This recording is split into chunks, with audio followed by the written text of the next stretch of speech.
నమస్తే, welcome to reflection news. నేను Sharma. Trump ప్రపంచంలో ఒక జోకర్గా మారిన, పిచ్చి తుగ్లక్గా మారిన, భారత్తో మాత్రం సత్సంబంధాలు కొనసాగించాలనే తాపత్రయం ఉన్నది. మన ప్రధాని నరేంద్ర మోదీ అంటే చాలా గౌరవం.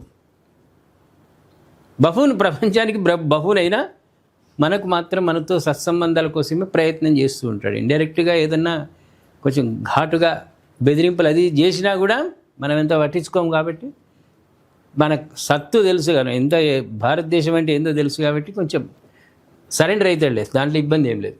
ఇక్కడ ఏంటంటే భారతదేశం అమెరికా మధ్య ఆర్థిక సంబంధాలను మరో ఉన్నత స్థాయికి తీసుకెళ్లే దిశగా వాషింగ్టన్లో కీలకమైన వాణిజ్య చర్చలు ప్రారంభమైనాయి. ప్రపంచంలోని అతిపెద్ద ఆర్థిక వ్యవస్థ, అత్యంత వేగంగా అభివృద్ధి చెందుతున్న ఆర్థిక వ్యవస్థల మధ్య ఒక సమగ్ర వాణిజ్య ఒప్పందాన్ని కుదుర్చుకోవడమే లక్ష్యంగా ఈ సమావేశం జరుగుతుంది. కొటేషన్ అద్భుతంగా ఉన్నది. భారతదేశం చాలా ఫాస్ట్గా అభివృద్ధి చెందుతూ ఉంది. అమెరికా చెందింది అని ప్రపంచానికి తెలుసు, కానీ ఇంకా అక్కడ చెందాల్సింది ఉంది. మనలాగా అక్కడ కూడా ఇంకా భిక్షగాళ్ళు ఉన్నారు, నిరుద్యోగులు ఉన్నారు, అన్నీ ఉన్నాయి సమస్యలు. కానీ బయటకు మాత్రం వెల్ సెటిల్డ్ అని చెప్తాం, కానీ లోపల లొసుగులు వాళ్ళకి తెలుసు అక్కడ అమెరికాలో ఉన్నవాళ్ళకు.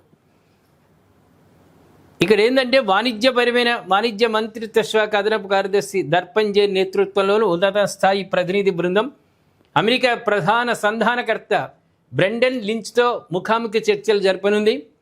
ఇరు దేశాల మధ్య వాణిజ్య అడ్డంకులను తొలగించి మార్కెట్ ప్రవేశాన్ని సులభతరం చేయడమే లక్ష్యంగా ఈ చర్చలు కొనసాగనున్నాయి. ఇప్పటికే మెజార్టీ అంశాలపై ఏకాభిప్రాయం కుదిరిందని, కేవలం కొన్ని సాంకేతిక అంశాలను ఖరారు చేయడమే మిగిలి ఉందని అధికార వర్గాలు వెల్లడించాయి.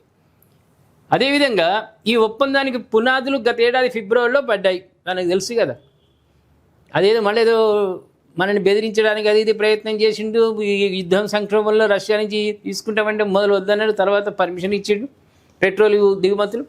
2025 ఫిబ్రవరి 13న అమెరికా అధ్యక్షుడు డొనాల్డ్ ట్రంప్ భారత ప్రధానమంత్రి నరేంద్ర మోదీని కలిసి BTA పై పనులు వేగవంతం చేయాలని నిర్ణయించారు. ఒకరి మార్కెట్లోకి మరొకరి వస్తువుల రాకపోకలను సరళీకృతం చేయడం ద్వారా ఆర్థిక వృద్ధిని సాధించాలన్నది ఇద్దరి నేతల ఉమ్మడి సంకల్పం. ట్రంప్ ప్రభుత్వం భారత్ మధ్య చర్చలు అత్యంత సానుకూలమైన, అర్థవంతమైన దిశలో సాగుతున్నాయని ఒక ఉన్నత స్థాయి అమెరికా అధికారి తెలిపారు. మేము అడుగు పెట్టుడే లేటు, అడుగు పెడితే అక్కడ సక్సెస్ అవుతుంది.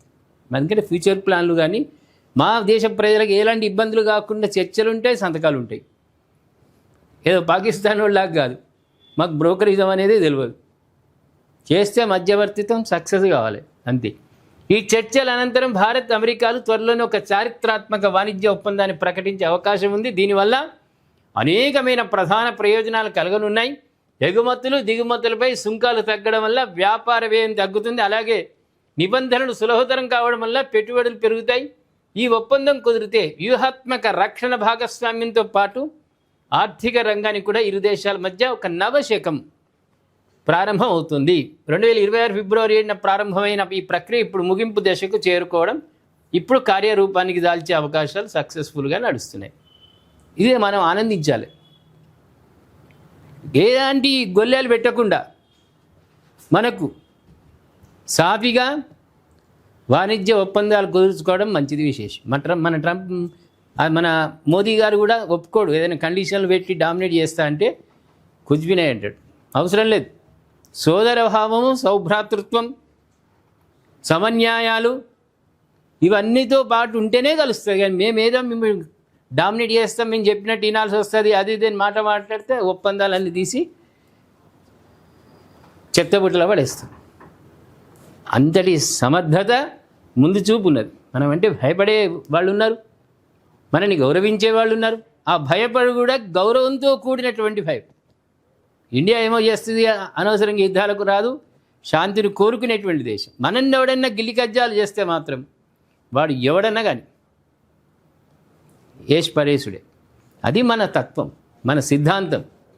కాబట్టి ఈ దిశగా భారత్ అమెరికా వాణిజ్య ఒప్పందాలు సక్సెస్ఫుల్గా అవ్వాలి. మన దగ్గర ఉన్నటువంటి అక్కడికి పంపించాలి, మనకు అవసరం ఉన్నాయి అక్కడి నుంచి తీసుకోవాలి. ఇక్కడ పండించేవాళ్ళు, అక్కడ తయారు చేసేవాళ్ళు బాగుపడాలి.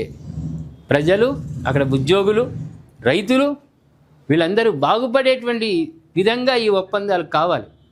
ఏమంటారు ప్రేక్షకులారా? మరి ట్రంప్ మోదీజీ చేస్తున్నటువంటి ఈ వాణిజ్య పరమైనటువంటి బంధం ఏ విధంగా కొనసాగే అవకాశం ఉంది? దయచేసి కామెంట్ రూపంలో తెలియజేయండి. సబ్స్క్రైబ్ చేసుకోండి, షేర్ చేయండి.